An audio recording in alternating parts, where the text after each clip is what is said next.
Movie start होती है तो हमें अपोकलिप्टिक टाइम दिखाया जाता है, यानी जब आज से हजारों साल पहले इंसानों जैसे नजर आने वाले मॉन्स्टर्स जिन्हें टाइटन्स कहा गया है, उन्होंने पूरी दुनिया को डिस्ट्रॉय कर दिया था और उनसे डर कर इंसानों को अपनी जान बचाने के लिए अपनी ही बनाई गई दीवारों के पीछे सरवाइव करना पड़ रहा है। और वो लोग दीवार के पीछे इस उम्मीद पर जिंदगी गुजार रहे थे कि अगर वो टाइटन्स वापस आ गए तो ये दीवार उनको सेव करेगी। लेकिन अब 100 सालों से ज्यादा गुजर चुके थे और लोग टाइटन्स को भूलने लगे थे और अब टाइटन्स की हिस्ट्री सिर्फ किताबों में लिखी गई कहानियों तक रह गई थी, जो बच्चों को डराने के लिए इस्तेमाल की जाती है। दीवार के पीछे रहने वाले लोग चाहकर भी उस दीवार को पार करके बाहर नहीं जा सकते थे, क्योंकि गवर्नमेंट ने टाइटन्स के डर से दीवार के पास जाना भी डिसअलाउ किया हुआ था। और इस तरह से लोग बुरी लाइफ यानी मुश्किल में भी जिंदगी गुजारने पर राजी हो गए। दीवार के अंदर की दुनिया को 3 हिस्सों में डिवाइड किया हुआ था। एरिया नंबर 3 फार्मर्स और वर्कर्स का था, जो खेतों में काम करके सरवाइव करते थे। एरिया नंबर 2 इंडस्ट्रियल था, जहाँ पर फैक्ट्रीज लगाई गई थी। और एरिया 1 प्राइमरी था, जहाँ पर अमीर लोग पूरे सिटी को कंट्रोल कर रहे थे और किसी को भी एक एरिया छोड़कर दूसरे एरिया में जाने की इजाजत नहीं थी। एरिया नंबर 3 में रहने वाला एक लड़का जिसका नाम एरिन था, वो काफी टैलेंटेड था और वो टाइटन से डर कर 4 दीवारी में प्रिजनर्स की तरह जिंदगी नहीं गुजार सकता था, क्योंकि उसमें हमेशा कुछ बड़ा करने की लगन होती है और उसकी डिजायर थी कि वो बाहर की दुनिया को एक्सप्लोर करे। और अपनी इस ख्वाहिश को वो अपने फ्रेंड्स के साथ भी शेयर करता है, क्योंकि वो टाइटन्स पर बिलीव नहीं करता था। वो यही सोचता था कि टाइटन एग्जिस्ट नहीं करते और उसे लगता था कि लोग टाइटन से डरते हैं, इसीलिए यहाँ पर छुपे हुए हैं। इसके साथ साथ एरिन का जो मेल फ्रेंड होता है वो भी काफी टैलेंटेड होता है और किसी भी आम इंसान को कोई एक्सपेरिमेंट्स करने की इजाजत नहीं थी, क्योंकि गवर्नमेंट का मानना ये था कि अगर इंसान अपनी सक्सेस के लिए कुछ करेगा तो वो गलत करेगा। वहीं पर एक लड़की जिसका नाम मिकासा होता है, एरिन और वो दोनों एक दूसरे को काफी लाइक करते थे और वो एरिन के साथ एक हैप्पी लाइफ गुजारना चाहती थी। एरिन का फ्रेंड उससे मिलने जाता है और तभी वो एक अननोन पर्सन से टकरा जाता है, लेकिन वो उस पर ज्यादा ध्यान नहीं देता और उसे इग्नोर करता है। एरिन खुद को उस जगह पर पाकर काफी लकी फील करता था, क्योंकि वो दूसरी साइड वाले लोगों की दुनिया को देख सकता था। वो जगह एरिन की इसलिए भी फेवरेट थी क्योंकि वहाँ पर बॉम्ब मशीन पड़ी हुई थी और डर की वजह से कोई भी वहाँ पर नहीं आता था। और एरिन इस बार इरादा कर लेता है कि वो दूसरी साइड वाली जगह पर जाएगा, चाहे कुछ भी हो जाए। और वो अपने फ्रेंड्स को भी इस बात पर एग्री कर लेता है। उस दीवार के पास आर्मी का पहरा था और वो फर्स्ट टाइम सोल्जर्स की नजरों से बचते हुए उस दीवार के काफी करीब आ जाते हैं।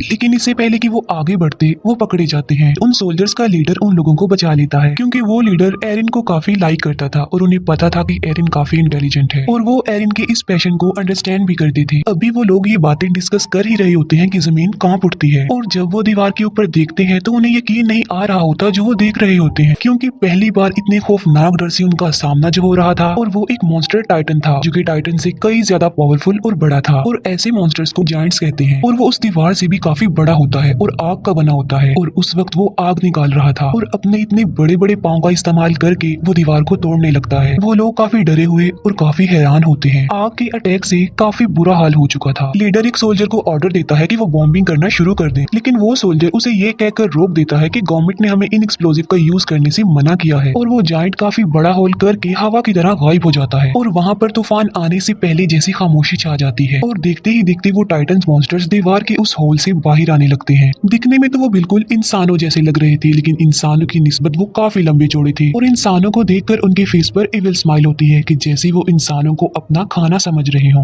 वो लीडर टाइटन्स पर बॉम्बिंग करने में कामयाब हो जाते हैं, लेकिन उन्हें ये नहीं पता था कि ये टाइटन्स इटर्नल हैं, यानी ये एक ऐसे मॉन्स्टर्स हैं जिन्हें कभी नहीं मारा जा सकता। और टाइटन्स की बॉडी की जख्मी पार्ट्स खुद ब खुद रिस्टोर होने लगते हैं। अब क्योंकि टाइटन्स तादाद में काफी ज्यादा थे तो वो लोगों को चारों तरफ से घेर लेते हैं और इंसान उसके आगे काफी छोटा दिख रहा था। और वो इंसानों को ऐसे समझ रहे थे कि जैसे इंसान पाँव में आने वाले कीड़े मकोड़े चूंटियां हैं जिन्हें मसल दिया जाए, खेलने वाले खिलौने हैं। और यही नहीं बल्कि इंसान उनके लिए किसी बारबेक्यू से कम नहीं थे, क्योंकि वो उन्हें ऐसे ही पकड़ पकड़ कर खा रहे थे। सोल्जर्स इतने ज्यादा डर जाते हैं कि वो टाइटन्स का खाना बनने से ज्यादा सुसाइड को प्रेफर करते हैं और अपने आप को मार डालते हैं। टाइटन्स ने पूरे सिटी में तबाही मचा दी थी। लोग या तो टाइटन्स का शिकार होकर या लोगों की अफरा तफरी में कुचलकर मरने लगते हैं और उन लोगों को अपनी जान बचाने के लिए सिर्फ एक ही जगह मिलती है, जो कि सिटी का बहुत बड़ा हॉल था। लोग सिर्फ खुद को सेव करने के लिए दूसरों की जान की परवाह किए बगैर जबरदस्ती अंदर घुसने लगते हैं और एरिन और मिकासा भी खुद को सेव करने के लिए ऐसा ही करते हैं। मिकासा एक छोटे बच्चे को उसकी माँ के साथ देखती है तो उसे उन लोगों पर तरस आता है और वो उस बच्चे को सेव करने की वजह से बाहर ही रह जाती है और एरिन लोगों की भीड़ में घसीटते हुए हॉल के अंदर चला जाता है और हॉल का दरवाजा बंद कर दिया जाता है। एरिन उस हॉल की डोर को खोलने की कोशिश करता है, लेकिन लोग उसे ऐसा करने से मना कर देते हैं। मिकासा ने उस छोटे बच्चे को पकड़ा होता है और एक टाइटन मिकासा की तरफ ही आ रहा होता है। एरिन जो कि मजबूर होता है और कुछ भी नहीं कर पाता और टाइटन मिकासा और उस बच्चे दोनों को निगल जाता है और अचानक से वहाँ पर खामोशी छा जाती है। एरिन किसी तरह जबरदस्ती करके उस हॉल से बाहर आ जाता है और वो देखता है कि लेकिन जिस हॉल में सर्वाइवर्स छुपे हुए हैं, टाइटन्स उस हॉल के चारों तरफ से घेरे हुए खड़े हुए हैं और टाइटन्स उस हॉल की छत को तोड़कर लोगों को खाने लगते हैं और तेजी से लोगों का खून बहने लगता है जैसे खून की नदी बह गई हो। हालात से तंग एरिन सिटी की तरफ आगे बढ़ जाता है। इसके बाद हम 2 साल बाद के टाइम को देखते हैं जहाँ हमें एरिया 2 यानी इंडस्ट्रियल एरिया दिखाया जाता है। ये लोग सेफ थे क्योंकि मजबूत दीवार की वजह से जायंट के हमले से बच गए और जो लोग पिछले हमले के सर्वाइवर्स थे वो भी यहाँ आकर बस गए क्योंकि एरिया 3 यानी लेबर्स एरिया में अभी भी टाइटन्स थे। अब क्योंकि उस एरिया में आने से लोगों की आबादी बढ़ गई थी तो खाने पीने की किल्लत पड़ जाती है, लोग भूख की वजह से मरने लगते हैं। अब एरिया 3 के बाकी सर्वाइवर्स के पास बचने का सिर्फ एक ही रास्ता था और वो था अपने एरिया को टाइटन से बचाने का, यानी टाइटन्स का मुकाबला करके वो अपने एरिया को बचा सकते हैं। टाइटन से लड़ने के लिए सोल्जर्स की एक टीम तैयार की जाती है जिनको 2 साल की सख्त ट्रेनिंग दी जाती है। अब इसमें एरिन और उसका फ्रेंड भी पार्टिसिपेट करते हैं क्योंकि मिकासा की मौत का बदला लेना चाहते थे वो लोग। एरिन को मिकासा की डेथ पर गिल्ट था कि उसने मिकासा को नहीं बचाया। उन लोगों को एक कमांडर लीड कर रहा था जिसका नाम कुबाल था। कमांडर कुबाल प्लान बनाता है कि वो अपने मिशन के लिए रात के अंधेरे में निकलेंगे। उनका मिशन ये था कि वो एरिया 3 के बड़े होल जहाँ से वो टाइटन्स आए थे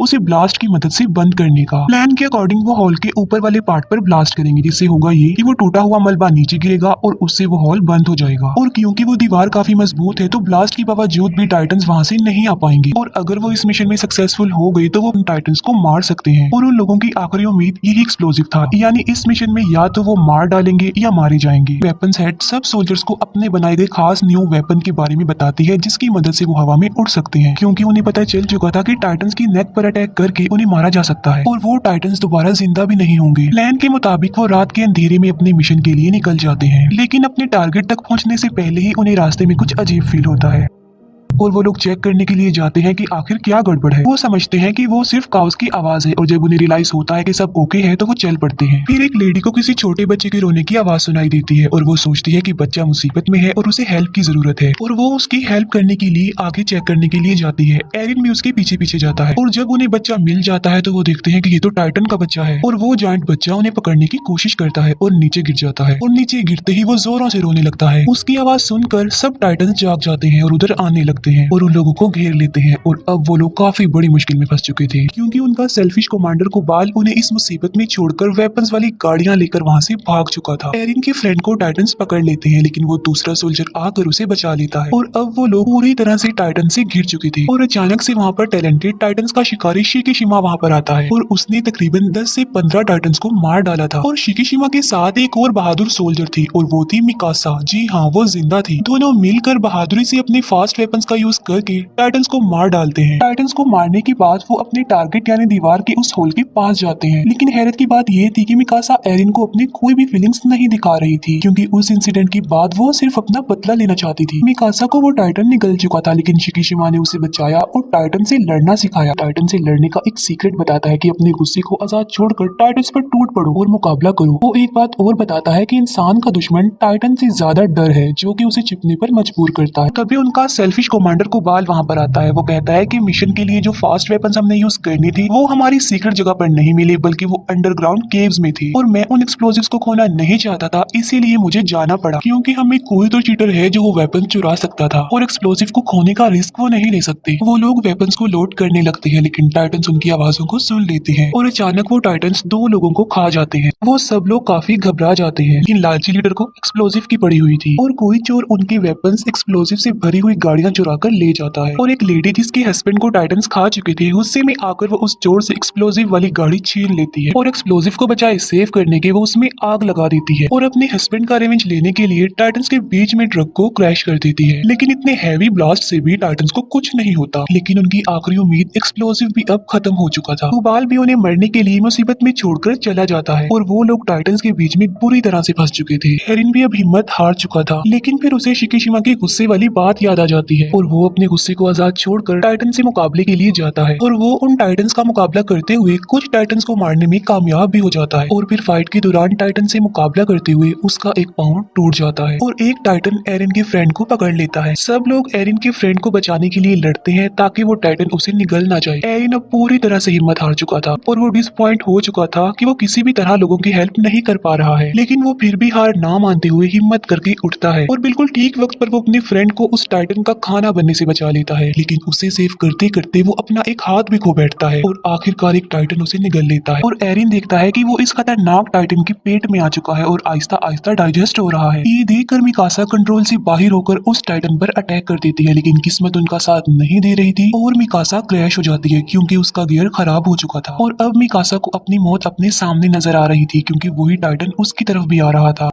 लेकिन अचानक से टाइटन को अपने पेट में कुछ अजीब सा फील होता है और एक काफी बड़ा मॉन्स्टर उस टाइटन की मुंह को चीरते हुए बाहर आ जाता है और एक एक्सप्लोजन से काफी बड़ा जायंट पैदा होता है और ये जायंट बाकी टाइटन्स को मारता जा रहा था। फिर ध्यान से देखने पर उन लोगों को पता चलता है कि ये कोई और नहीं बल्कि ये तो एरिन है और फिर वो बाकी जायंट्स की तरह कमजोर होकर मरने लगता है। और तभी वो कमांडर जो एरिन के टैलेंट को समझता था वो एक बात कहता है जो किसी को भी समझ में नहीं आती। वो कहता है कि इसकी नेक का पीछे वाला हिस्सा काट दो। अब किसी को उसकी बात समझ में तो नहीं आती, लेकिन फिर भी मिकासा ऐसा ही करती है और वहाँ से एरिन निकलता है। और हैरानी वाली बात तो ये है कि उसका टूटा हुआ हाथ और पाँव अब रीजनरेट हो चुके थे। ये देखकर सब लोग काफी हैरान रह जाते हैं और किसी अननोन रीजन की वजह से शिकिशिमा स्माइल करता है जैसे वो पहले से ही जानता था कि ऐसा होने वाला है। इसके बाद हमें एरिन के पास्ट का एक सीन दिखाया जाता है जहाँ पर एरिन के फादर जो कि साइंटिस्ट थे एरिन में किसी वजह से कोई वैक्सीन इंजेक्ट करते हैं जिसमें वो कमांडर भी उनके साथ थे। एरिन की मदर उन लोगों को ऐसा करने से मना करती है जिसके जवाब में वो कहते हैं कि इस वैक्सीन की वजह से एरिन बड़े होकर लोगों की जिंदगी बचाने में एक बड़ा रोल अदा करेगा। इतनी ही देर में कुछ गवर्नमेंट ऑफिसर्स उनके दरवाजे पर नॉक करते हैं और एरिन के फादर एरिन और उस कमांडर को एक रूम में छुपा देते हैं। उन गवर्नमेंट ऑफिसर्स में कुबाल भी शामिल था और उन लोगों को पता चलता है कि एरिन के फादर किसी खुफिया एक्सपेरिमेंट्स पर काम कर रहे हैं और आम लोगों को तो किसी इन्वेंशन एक्सपेरिमेंट्स की इजाजत नहीं थी। और पनिशमेंट के तौर पर वो ऑफिसर्स एरिन के पेरेंट्स को अरेस्ट करके ले जाते हैं और साथ ही उनकी एक्सपेरिमेंट्स को भी जला दिया जाता है। और यही वजह थी कि वो कमांडर एरिन को इतना लाइक करते थे उसकी इस खूबी की वजह से। और उन्हें ये भी पता था कि इस वैक्सीन की वजह से एरिन और ज्यादा पावरफुल बन गया ताकि वो लोगों की जिंदगियों को सेव कर सके। एरिन की आंख खुलती है तो वो देखता है कि कुबाल ने उसे कैद किया हुआ है और एरिन को खुद भी इस बात पर यकीन नहीं आ रहा था कि क्या वो वाकई एक जायंट भी बदल गया था, लेकिन साथ साथ उसे खुद पर प्राउड भी फील हो रहा था कि आखिर उसमें एक ऐसी खूबी है जो कि टाइटन्स के खिलाफ इंसानों की मदद करने में इम्पोर्टेंट रोल अदा कर सकती है। लेकिन एरिन कुबाल के लिए एक खतरा था जिसकी वजह से वो उसे प्रिजनर बना के रखता है क्योंकि वो सोचता था कि इंसानों को नए एक्सपेरिमेंट्स और इन्वेंशन करने की कोई जरूरत नहीं है बल्कि इंसानों को डरपोक बनकर डरते हुए ही उस दीवार के पीछे जिंदगी गुजारनी चाहिए। वो कमांडर जब एरिन की फेवर में बोलता है तब कुबाल उसे शूट करके मार डालता है, लेकिन मरने से पहले वो कमांडर एरिन को एक राज की बात बताता है कि कुबाल ही तुम्हारे पेरेंट्स का कातिल है। ये सुनते ही एरिन और उसके साथी कुबाल के अगेंस्ट हो जाते हैं और तभी अचानक से वहाँ पर पावरफुल जायंट जंप करके आ जाता है और वो आते ही सबसे पहले एरिन को पकड़ लेता है। वो लोग उसे रोकने की कोशिश करते हैं लेकिन वो सबको अपने रास्ते से हटा रहा था। वो एरिन के एक फ्रेंड को भी मारने की कोशिश करता है लेकिन मिकासा उसे ऐसा करने से रोक देती है और ऐसा लग रहा था कि शायद वो मिकासा की बातों को अंडरस्टैंड कर रहा था और वो एरिन को अपने साथ लेकर निकल जाता है और इस सारी फाइट पे कुबाल मारा जाता है। अब क्योंकि एरिन भी उनके पास नहीं था तो उन्हें समझ में नहीं आ रही थी कि क्या किया जाए। फिर एरिन के फ्रेंड को याद आता है कि उनके पास अभी भी एक एक्सप्लोजिव है जिसे वो यूज करके अभी भी अपना मिशन पूरा कर सकते हैं और वो सब लोग बॉम्ब को रिकवर करने के लिए एरिया 3 में चले जाते हैं। एरिन की आंख एक काफी बड़ी और अजीब से रूम में खुलती है और उस रूम में कुछ चीजों के अलावा शिकिशिमा भी था और यहाँ पर शिकिशिमा बहुत सी बातों को रिवील करता है कि ये टाइटन्स इंसानों के ही बनाए गए हैं जिनको किसी और ने नहीं बल्कि एरिन के फादर ने ही बनाया था और उन्होंने ये टाइटन्स आर्मी वेपन्स के लिए बनाए थे, लेकिन उनका एक्सपेरिमेंट फेल हो जाता है जिसका बैड इम्पैक्ट ये पड़ा कि वायरस तेजी से इंसानों में फैलता गया और इंसान तेजी से टाइटन्स में बदलते गए और उन्होंने दुनिया में तबाही मचा दी।